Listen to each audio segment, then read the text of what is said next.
आम खबर दें आपको, आइंदा आम इंतखाबात से मुतालिक इलेक्शन कमीशन का नया सिस्टम लाने का फैसला। पहले मरहले में इलेक्शन मैनेजमेंट सिस्टम की तैयारी पर काम शुरू कर दिया।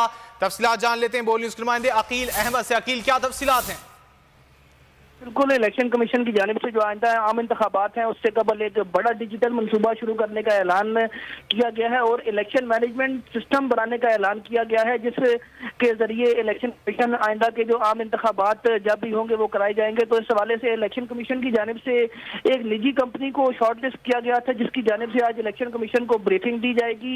इलेक्शन मैनेजमेंट सिस्टम में को जो है वो इलेक्शन कमीशन की जानिब से 31 मार्च तक जो है वो उसको मुकम्मल करने की जो है इलेक्शन कमीशन की जानिब से डेडलाइन दी गई है। इलेक्शन कमीशन जराये का ये बताना है कि इलेक्शन मैनेजमेंट सिस्टम में जो है वो इंतखाबात के दौरान वोटर टर्नआउट, पार्टी पोजीशन और जो तमाम जो दीगर अमूर हैं उनको एक सेंट्रल प्लेटफॉर्म पर इकट्ठा किया जाएगा, जबकि जो दीगर जो चीजें हैं जिनमें उम्मीदवारों के असासाजात, माली गोशवारों की तफसीलात हैं उनको भी बहुत शुक्रिया इन तफसीलात के लिए।